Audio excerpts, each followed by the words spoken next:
Welcome to the sweltering heat of Level with Emily.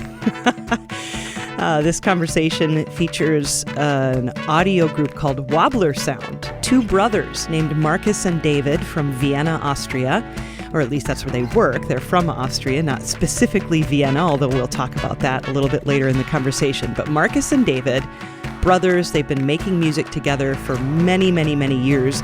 They had an indie band together when they were younger that toured Europe, but now they love to focus on making music and sound, specifically for games, but also many other interactive projects that they are working on.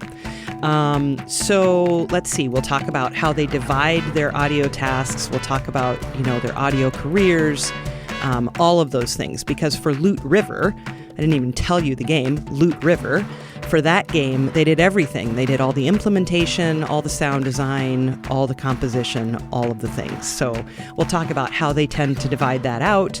And then also, of course, the wonderful music and sound that's in Loot River. Now, in the audio version of this conversation, you'll hear music samples. You don't hear music samples in these YouTube videos for copyright reasons. Even though we don't break copyright, YouTube thinks we do. So therefore, we just don't even bother putting music in this YouTube version. So we strongly encourage you to go listen to the audio version so that you can hear the music that mostly Markus, I think, but David contributes to the music in this project. So you'll hear that in that audio version. It's really important to hear their work, So before we get to that, a couple of announcements. Be sure to join us on Discord. You'll find our Discord server link in the show notes. It's free to join us there. We do have patron-only channels, but for the most part, it's just a general chat about games and game audio, soundtracks, all things gaming, and then also pets, cats and dogs, whatever pet you have. We love pictures of animals. They make us smile. So please head over to Discord and join the chat there. And let's see, Markus and David have created a special playlist of some of their favorite music for patrons. So patrons, not only do you get thanked at varying levels in our YouTube videos, you also receive a special playlist that guests make. So if you are able to become a supporter of Level with Emily, we would appreciate that. Just head to patreon.com/level. Of course, that link also down in the description. All right, so Loot River, that's the game we're going to talk mostly about with Markus and David. It's a top-down, pixel-arty, roguelike dungeon crawler, but Souls-like as well, so it's very difficult. And it has Tetris elements, so the platforms that you're playing on move around, or you can move them. It's intense. It's a very intense game with absolutely fantastic music. So without further ado, here are Markus and David. We are Wobblersound. So this is David and I'm Markus. We are brothers. And we are sound designers and composers for video games. And so how long have you been doing that together professionally? That's kind of hard to say. What means professionally? So how long have you gotten paid for it? Let's start.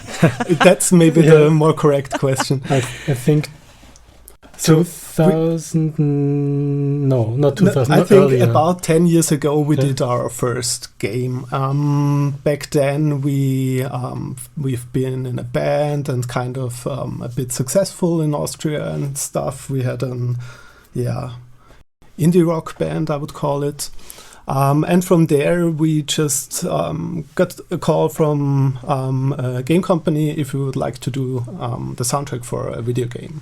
And that was pretty much the starting point. From there, we got really hooked and just did the music back then. Yeah. But from there, we really got interested in doing sound design. And David has also a background as a programmer and already worked in QA in various game companies. But I worked as a game developer actually before. We had the band, and part-time I would do my day job as a game developer. And at some point we were games, audio, that we can combine that, right? Because that call you mentioned from the company was this typical, hey, we need 11 tracks in 2 weeks. Can you do this? So, okay. And we did it. From Somehow. today, I don't understand how we did that, actually. I can't imagine it now. Yeah. But back then, we did it, So Amazing. So has and it from always there, been...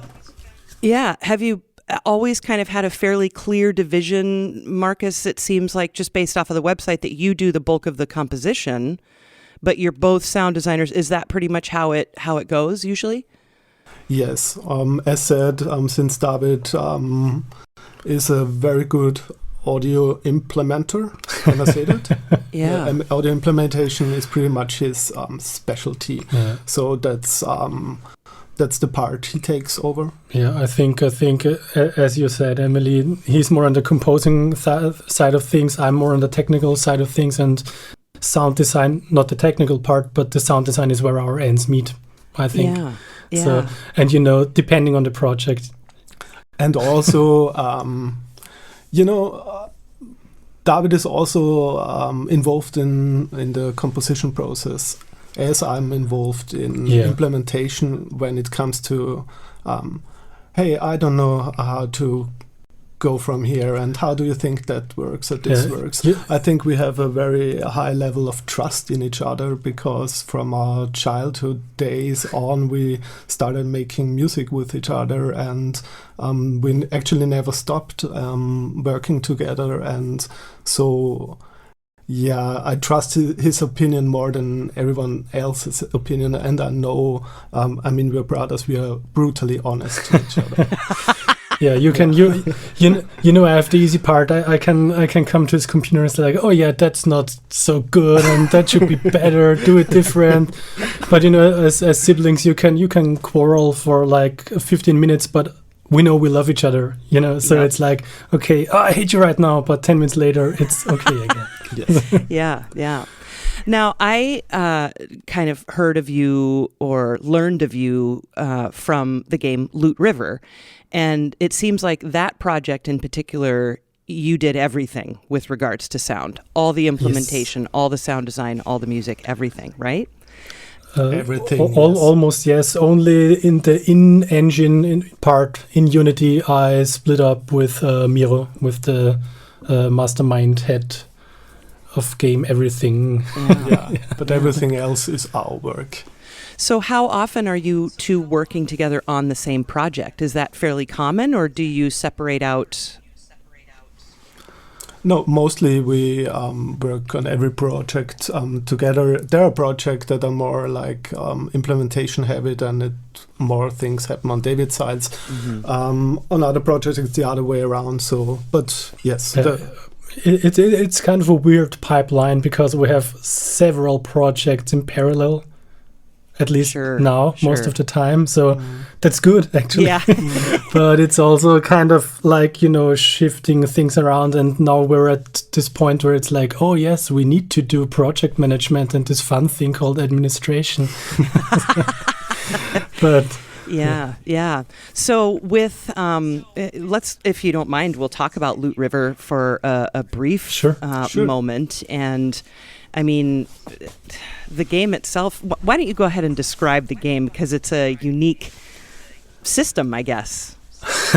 Yes. I think simply put, it's kind of a mixture of a Tetris game meeting a Souls-like game. So you puzzle your way through platforms that are actually moving, like it's more top-down-ish, pixel arty.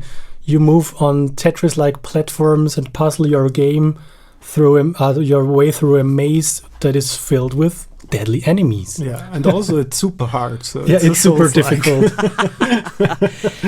Have you guys? I'm assuming you've played it. Yeah. A couple of times. Yes. I still play on easy mode, though. That's my speed, would be easy mode. So how did you become a part of that project? Funny story. Vienna, like Austria and especially Vienna, the game development scene is really nice, but also really, like, I wouldn't say small, but kind of family-ish. Sure. And we did another project for a company called Broken Rules. The game is called Gibbon. It's about an ape. It's also recently been released. And there we did the sound design and the audio implementation. And Miro, the head of Striker Studios, is sharing the office. There's kind of this community space, and he has his office, and Broken Rules have their office in the same flat, basically. Yeah. And so he knew about that we did the sound for Gibbon, and he was like, yeah, that's actually sounding good. And he was asking us first only if we could do the sound design for Loot River. Okay. And then as things go, I asked him, like, yeah, do you have any plan about music? What are you going to do, right? Because you might want to have music. And I think you can describe that part better. Yeah, exactly. And Miro was like, he wasn't really sure where to go and who to ask and stuff. He just had one track he played to us. Okay. He said he really liked. It was a track by Carl Craig. If you know him, it's this Detroit techno. Oh, nice. Yes, guy, pretty much a pioneer, I would say, in that field. And on this track, he kind of combined techno music with orchestral elements. Okay. And Miro liked that, and I really like that he came up with such an unconventional reference. Yeah. I would say. I really like that he didn't hit us with some Bloodborne track or so. It was something more, it was more, you have to find that. It's not everybody knows that. So I was kind of motivated and thought, okay, maybe I just try to do a little track in that style.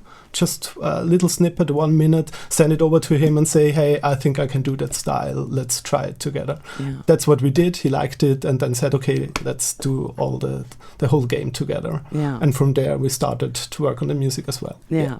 Yeah, I mean, so the music is always the pitching. Yeah, the music's fantastic, and it's really enjoyable listen.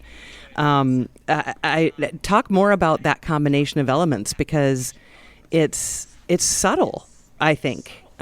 So talk about, working in that style, if you would. Yeah, it was quite a journey, to be honest, because the track was a good starting point. But, from there we usually make a couple of layouts, very rough, and I try to have something to listen in-game as soon as possible, to be honest, because it's always one thing to have a cool song, and it's something completely different to have something that's really working in the game. Mm-hmm. And in that matter, the game was just very special because of the genre mix. David explained this, hey, we have these puzzle elements, but also we have these fighting elements. It's very dark and grimy, almost gory, but also has this funny little jokes in between and so. So it's very broad stylistically, and we had to narrow it down. And that was, not too easy, to be honest. Also, when starting on a game soundtrack, for me, it's always like I try to first grasp the very rough cornerstones, like, do I want to have fast music, slow music, sad music, happy music? Do I want even beats in the music or no? Just, these very rough decisions you have to take at some point. So we tried out actually a lot of different things. I tried very, very ambient music, very experimental ambient stuff, which didn't do enough, but did set the mood quite good and well. And we all had the feeling that Loot River really, it was great to have something that sets a dark mood in there. And make it, okay, this is serious, you're going to die a lot. And, so this is what we wanted. But also we wanted a bit more of this, okay, let's go. Fast-paced, action-y, like kind of a little, missing the English word here, auslösen, like give the player the feeling of stress in a positive way, like if we do like a lot of fast perks, it would be okay, I just need to hurry, pushing a bit, pushing the limits of the and also the heartbeats of the players. And we tried that also like really heavily, and this was the other end of the spectrum, which was this definitely sounds stressful, but you cannot do that like all the time because the players would just Usually we try to experiment also with the implementation quite early. Exactly what David said. We had these ambient parts, and then we tried to there's an enemy appearing on the screen. Let's bring in some bigger sounds or bring in drums or change the composition completely. And so the problem with Loot River, to be honest, was everything was so happening fast and without, it could happen within seconds. And it was just the music. It was confusing. It was actually a process over, I think, 3 months where we tried out different approaches. All these roguelikes. We all know a lot of them are room-based. Like it's easy. Okay, we have Hades, room enter, fight start, fighting, fight end, next room. So it's really clear what is going to happen. Yeah. In Loot River, there is no such thing. I think there aren't even any doors. I think except for one invisible that you can find if you're looking for it. And so it's like, it's all procedural, so it's like, maybe there is one enemy, maybe there are 100. And we tried to come up with enemy on screen, lots of fighting happening. And we came up with this really complex matrix of what could possibly influence the music. And we tried it for a long, long time. And the bottom line with each approach was, that's nice, but it's not as nice as just listening to the track as it goes. So to sum up the story, we tried so much implementation stuff, but at the end what was working best was having a track that is shifting from very ambient to very energetic in itself. And have this movement and be long enough to don't get the repetition, because the levels are quite short. Actually, as soon as you're into the game a bit, you can rush pretty through it. So we just made long tracks that are like moving up and down. So that was that side of the music. The other side for me was a lot of, finding the right instruments, finding the right sound. This was a huge topic on this one for me, especially, we talked about this mixture of electronic music and orchestral music. And I thought, yes, and we all know there's a lot out there that does orchestral with electronic. It's not that this is something new, but when I start to work on something on a soundtrack, I really, really want to find a little niche that maybe hasn't been done exactly like that before. Sure. So that's where I was poking around. And I was like really researching, very old music, everything that is really ancient, almost like primitive sounding, whatever comes to your mind when you think about, I don't know, Nordic, Celtic, Viking music or something, maybe easy drums, but nothing complicated, nothing too baroque and stuff. Very, no harpsichord. No. Yes, and not. Exactly. Yes. So that was important, and also because how do I say that? For me, techno music, and I'm a big fan of electronic music and especially techno music. The strength in it is so often not the musical changes it does, but the monotony it does. Yeah. The simplicity that makes it strong and not the complicated parts. Mm-hmm. So that's something I wanted to have in there. So it's imagining like a few, I don't know, ancient magician Vikings doing techno music. So that was pretty much the bottom line. So yeah, and also important for me was that the instruments I used have just a lot of interesting texture, and the ones that didn't have, I just processed so much until it had. Yeah. Well, there's voices in there. Actually, you got voice in there. There's voices in there. Yeah. Yeah, there's also voices in there. There's a lot of stuff in there. What was I going to say? I know I interrupted you. I'm so sorry. No, it's no problem. Yeah. The good thing about this soundtrack with this idea we had, how this is, we want this to have, that I wasn't looking for supernatural sounding recordings, because for me it didn't matter, because I was sure I'm going to make it artificial in some way. Yeah. Because I'm going to do very heavy post-processing with every signal, and it doesn't have to be a believable orchestral recording. It's not a God of War soundtrack. It's a pixel art game, and it can be abstract, and it can be something different. Yeah. So that allowed a lot of just playing around with stuff and samples. Yes. Yeah. So with David mentioning, that you tried all these complex maneuvers, I guess, with implementation, and then just kind of scaled it back, realizing, maybe simple is better, or just comes across better.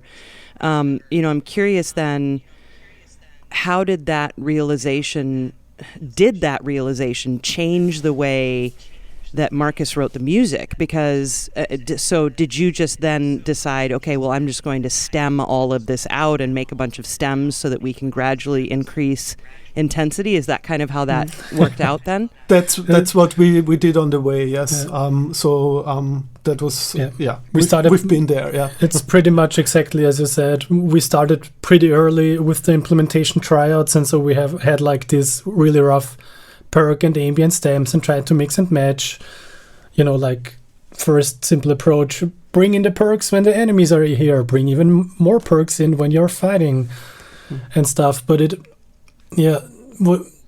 was so much in so many times in Loot River, you have this one enemy and you just make this platform move, maybe from the trailer, and the enemy is dead, and it's like 1 second. And I really don't like it in games when there's fighting music starting when it's already over. Half a second, and then it's it's over. It does not make so much sense. I know we had this phase where we then even tried stingers, for these really short fights. Mm-hmm. But then what we had was like ambient music with occasional stingers in between, and it also didn't feel right. It was like and so it's like, what the hell is even going on? In the end, it changed the process in that way that I knew, okay, I have to do tracks that are actually both, that have these little segments that are kind of hooky and push you somehow, and then get very ambient. But I need to say, in my defense, as my heart's still a bit bleeding, because I'm like, wow, dynamic music implementation, totally down for... Because I really love it when games can pull that off, right? Yeah. That being said, it's always a matter of resources as well. Yeah. but there is what we did put in. I didn't let it take away from me.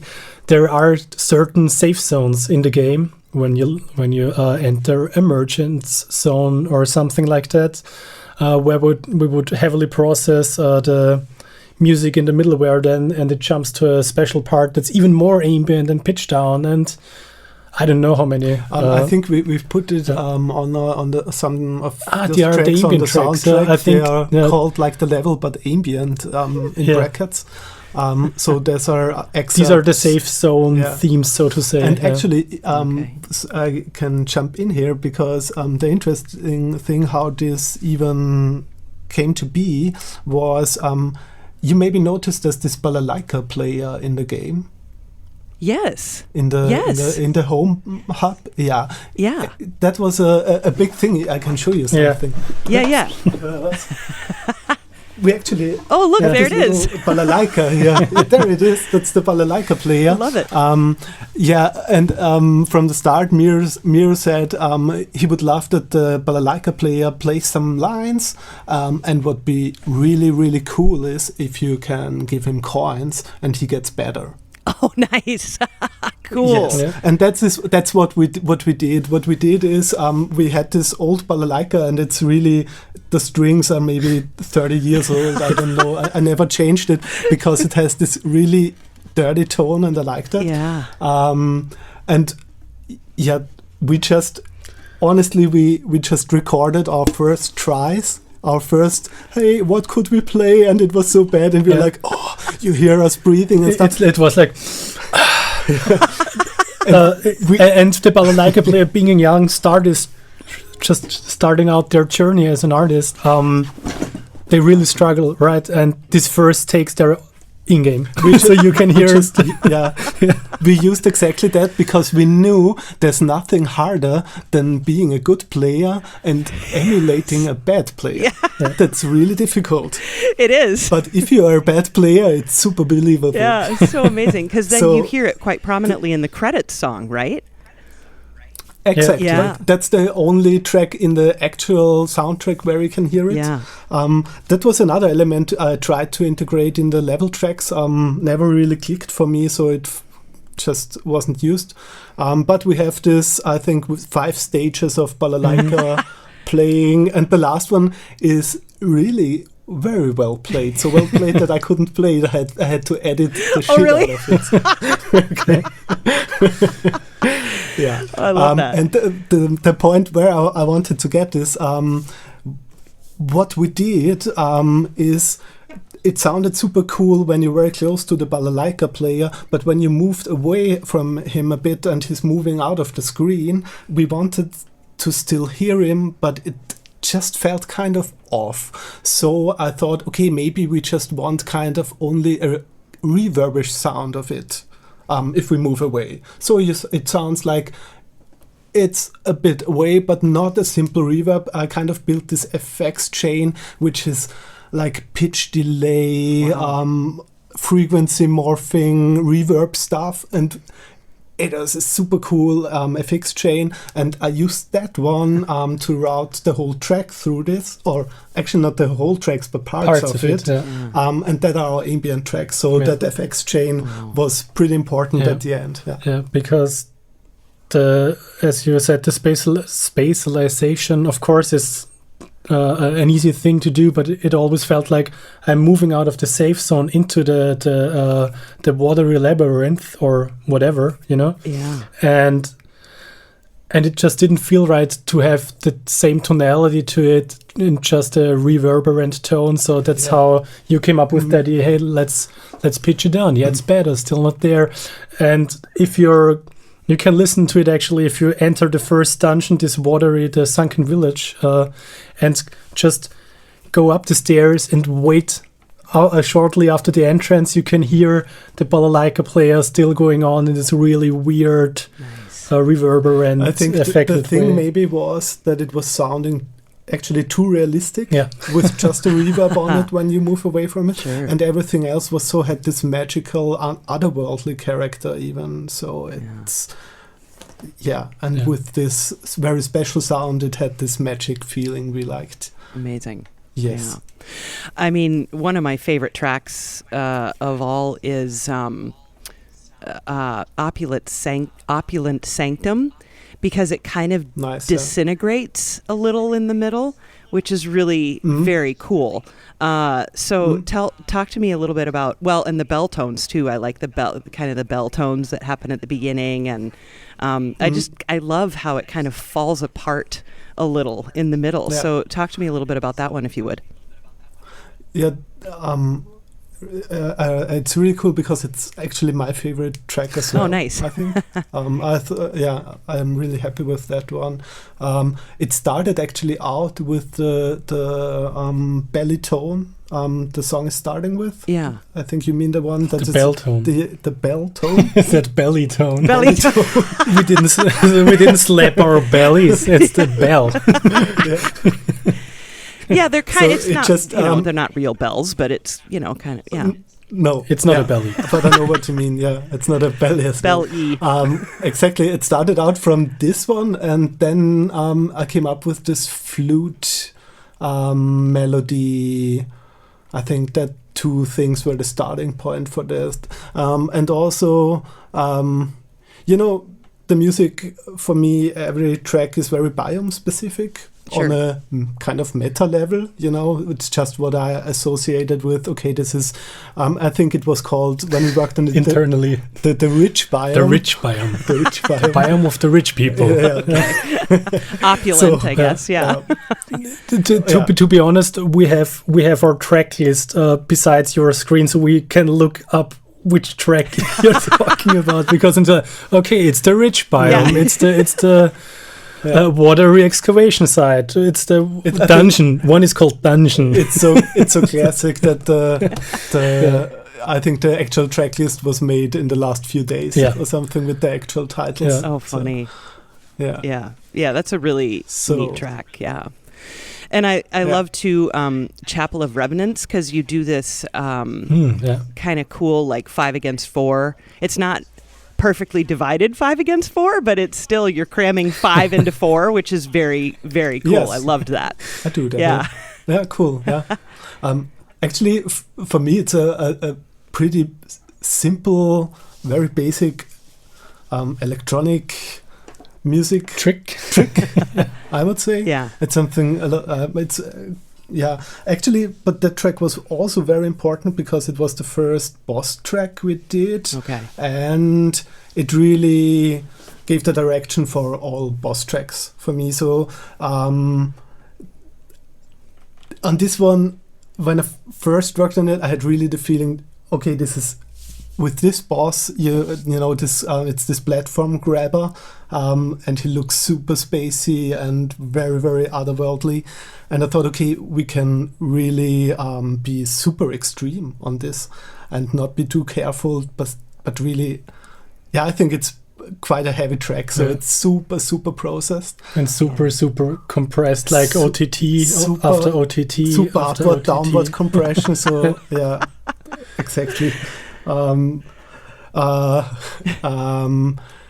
Yes, so this track was actually, to be honest, very difficult to mix in the end, because the effect chains in the groups were so hard to tame. It's hard to describe, but it was hard to tame. We had to backpedal a little bit in the final mix because we were that's a good track, but I can't hear any of the SFX anymore, Yeah, it was. So even with darking and sidechaining, and it just was too much going on with pumping and the boss voice, and it was like, I mean, the fight is overwhelming, right? So, and it was okay for the sound and the music to have this tone to it, a bit chaotic, a bit overwhelming.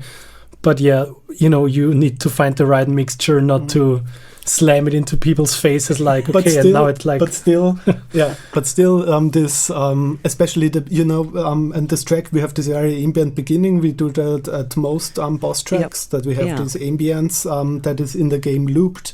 And when you reach the boss and he recognizes you, we start with the track. And for me, the first time I heard it in-game, and this totally distorted bass, synth bass, was playing. It was okay, this is good, let's go this route and be just super extreme in the boss fights, and also the boss fights, I'd say, are the most electronic tracks actually, because we have this very present synth bass lines. We have also electronic snares in some tracks. We have also a few synth melodies in some of them. So those are the most electronic influenced tracks, I would say, the boss tracks. Yeah. So let's move away from Loot River for a moment. First of all, who's oldest? Markus is the oldest. The one with the white hair. It just looks highlighted in the camera, so you're. Oh, okay. I shouldn't have said it then. Unlike mine, it started when I was 18 years old. So Yeah. you too, yeah. I started very early, not 18, but in my early 20s, I started to get white. Yes. And it might have been from touring or something. So tell me about that. Probably, yes. Your upbringing and becoming musicians, and I'd just love to know a little bit more about, your musical journey from childhood. So tell me about that.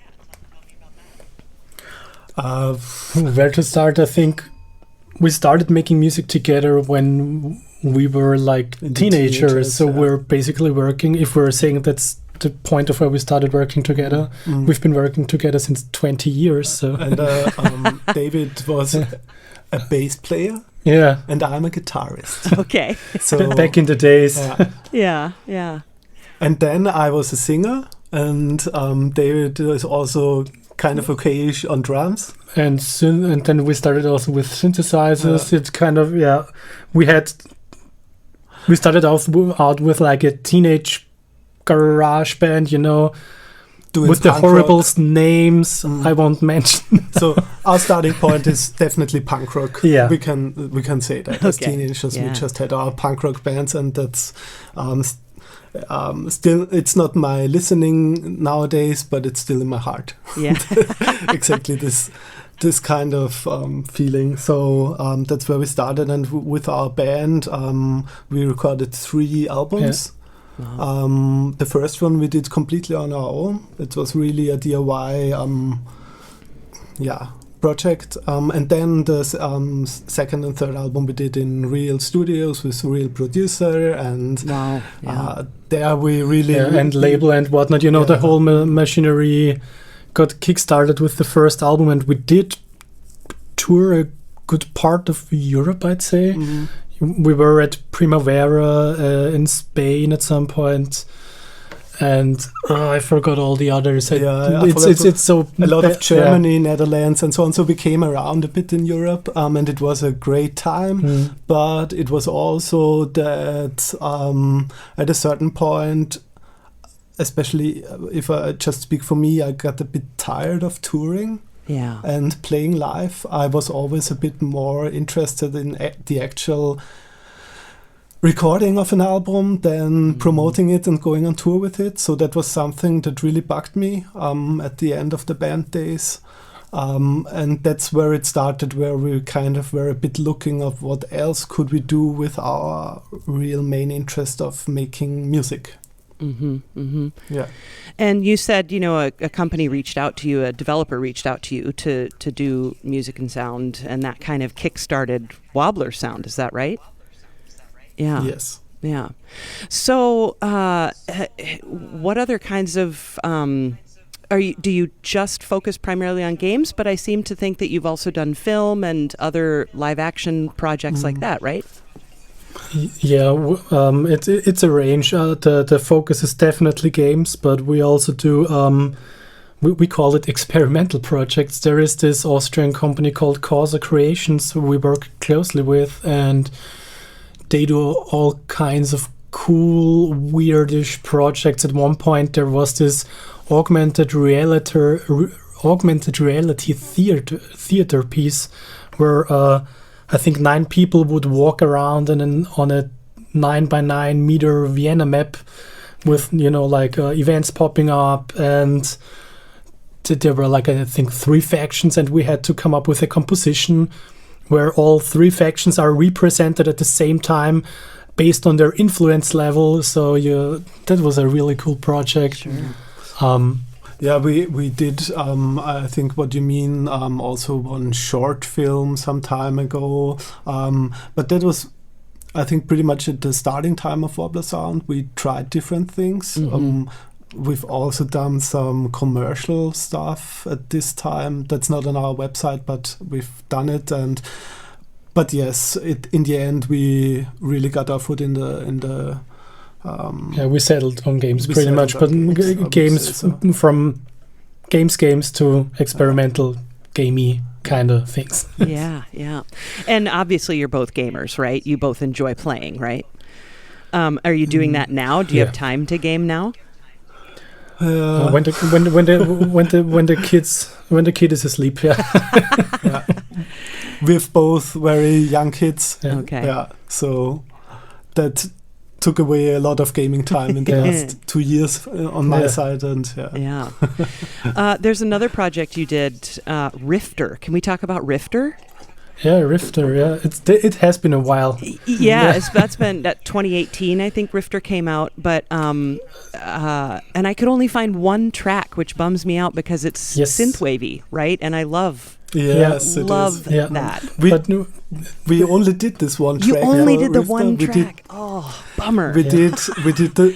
Yeah, that was a bit sad. Yeah, the developer firstly again hired us for doing the sound design. And he, Max Chuk is the developer called. He was like, he just had this idea of there is this weird radio going on, like playing a ton of different artists, and every artist has like this one track, Yeah. And that's where this went. Okay. And that's why we did one track. Yeah. I was hoping there was some hidden sound. I searched everywhere, and I'm like, there's got to be. To be honest, I think on our hard drive we have a couple of layouts lying around. We did at the time for this one, but because we thought, okay, maybe we can do more. Yeah. But that's an amazing track. So I recommend anyone listen to it because it's super fun. Thanks. Thanks. Yeah. So Vienna, did you grow up in Vienna? No, not really. Not really. Yeah, we're from the countryside, Okay. so from Lower Austria. This is the surrounding of Vienna, but we moved to Vienna for studying. Okay. Some time ago. Okay. Some time ago. I was there as a very young, and I've always wanted to go back as an adult, just because I'm such a classical music nerd, and I mean, Beethoven and Mozart obviously spent so much time there at varying times in their lives, and it's such that's a city that someone like me from America, I'm just like, wow, Vienna, so much history. There's so much going on there. So you moved there to study in university? Yeah. Yep. And did you both study? What did you study then? I mean, I studied informatics, but my master's degree is still like dangling around like a Damocles sword above my head, because at some point I decided, hey, I could create like this modular synthesizer as a diploma to write on. And then, Wobblersound got kind of like successful, and then I had a child, and probably never gonna finish. Yeah, you don't have to. Yeah. No. Hopefully. Yeah. I mean, I just assumed you guys didn't university at all. I don't know why. I just figured, well, you were in a band, and then you from the looks. Yeah. Definitely not. I just figured life, takes you in a direction, and that's so funny. We don't have a music study background, if you say so. Like if you And same with we don't have the technology and stuff. David, like, how did you learn implementation? Because that's hard. I think. Yeah. Being able to program is surely a good way to grasp these things better, but I think we're talking about like audio middleware like Wise and Fmod, right? Mm-hmm. So if you know both the technical needs from an implementation point of view, like what does a game developer actually need in the game, and also having the knowledge from sound design, the rest is self-taught and with the help of the internet. Yeah. But right. But it's still a process, like we did work with Wise, we did work with Fmod. You learn the benefits and the drawbacks of both. We also worked with in-game engine stuff like directly in Unity, or really cheap plugins directly in Unity, and the longer the more experience you have in the field, the easier it also is for one to describe to your clients why you should use an audio middleware. Because it's like, oh, so you want to do all of this in the engine, so it's manual labor. Because engine is basically, and if the engine is called Unity, it's basically play, stop, pause.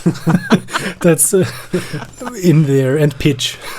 No offense, Unity, but that's crazy.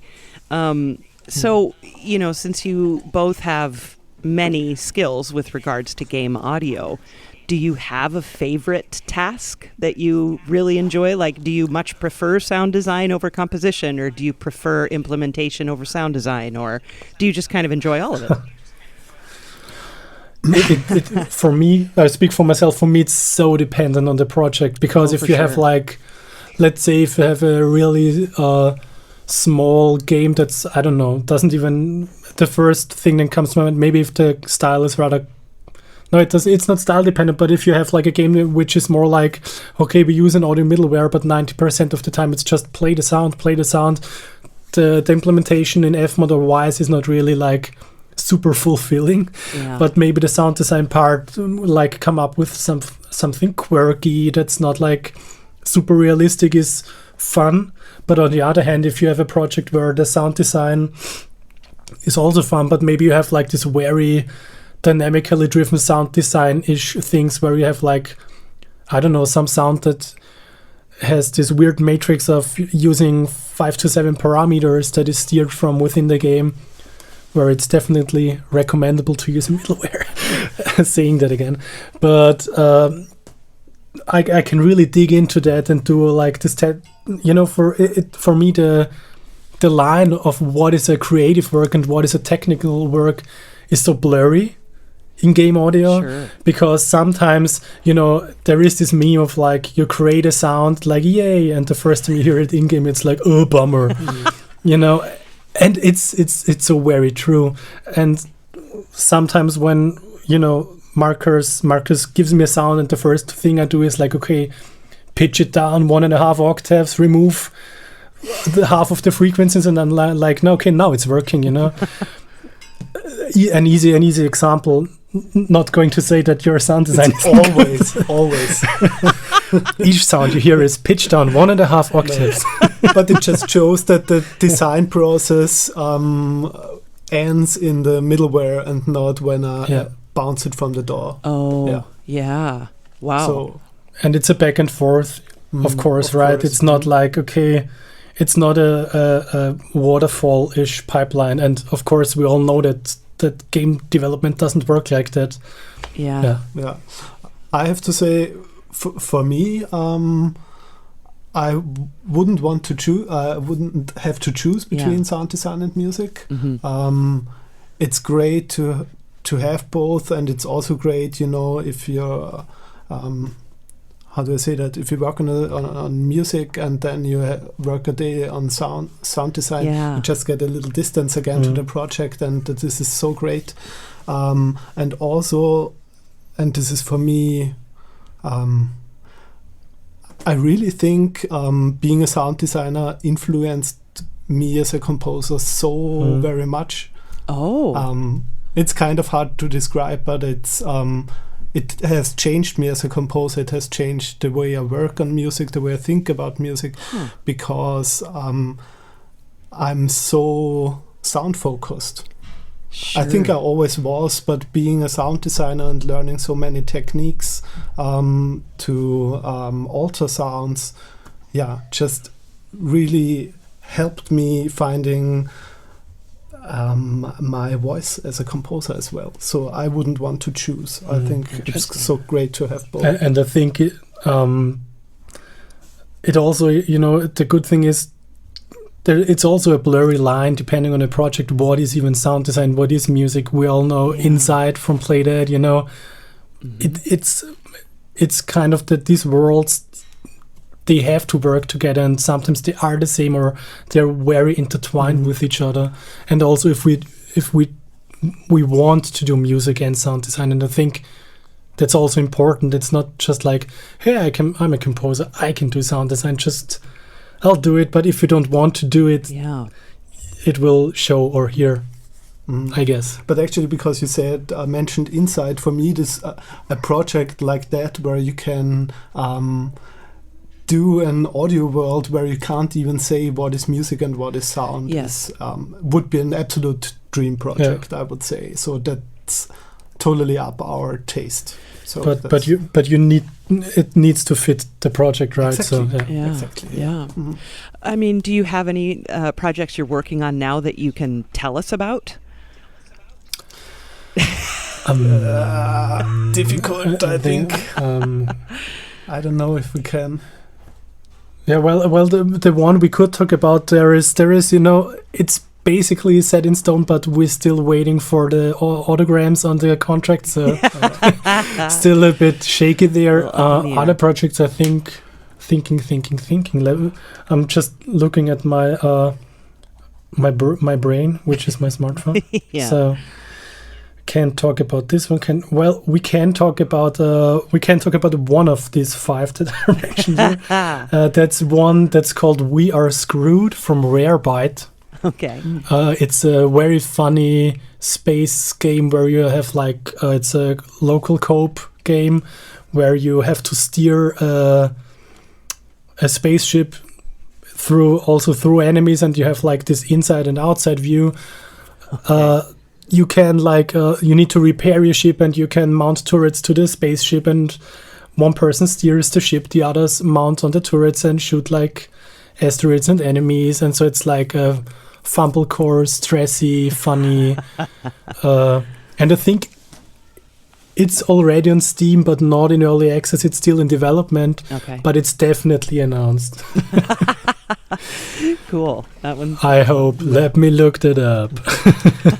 It's a guy, oder? No, they stream it every Friday on Twitch, and it's already it's the first hit Steam on Google. Yeah, it's Oh, nice. you can wishlist it on Steam. Oh, cool. And what's it Yeah, called? we are screwed. What's it called? We are screwed. We are screwed. With an exclamation mark at the end. But we're doing only the sound design here. Yeah, okay. The implementation. Okay. No music as of No now. music. Gonna ask them To be what's their honest, we have plan. a pretty awesome music project also are quasi running, but I'm afraid we can't talk about that right now. Well, it's just good to know that there are more projects coming up that we can talk about in the future, right? Hopefully. Yeah. That'd be cool. Yeah. Well, I mean, what else do you want to say about Loot River, or, I mean, anything really? It's kind of up to you now. I have one more thing I could add to the last question we had, Yeah. because all the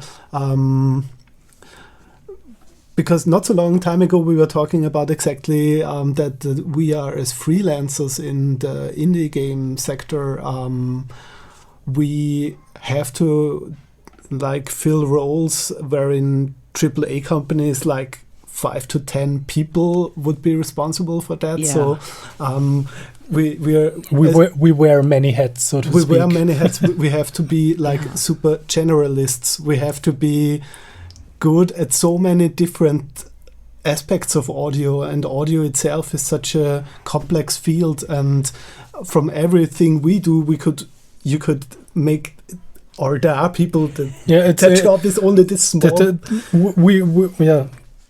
We inherit multiple job descriptions by necessity, right? So that's really interesting. I think the difference between indie games and AAA games, Yes.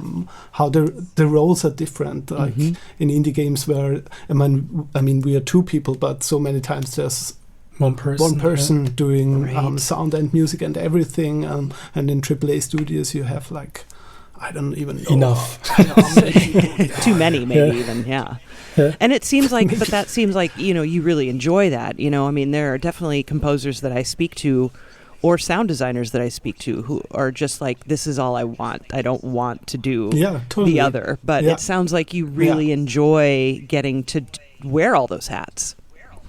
Yeah, definitely. Exactly. Yeah, exactly. Mm-hmm. Yeah. We, it's our baby. We, like David said, when we could do everything, the sound and the music and everything, really like building everything from ground up ourselves and really trying to push our vision. Mm-hmm. Well, it's been such a pleasure to get to know you both. And if there's anything else you want to say that you wish I would have asked or that you think we should have talked about, let me know. Yeah. No, I don't know. I think it has been a really nice interview, call, meeting? Chat? I don't know. Chat? Yeah, no, thank you both so much for your time. And, I really do just look forward to having you back on in the future, and we'll talk about more projects someday. So. Yeah, cool. Hopefully. And if you ever come to Vienna, give us a call. Yeah, sure. Oh, it's on my list. Have a beer together. Oh, okay. It's on my list, definitely.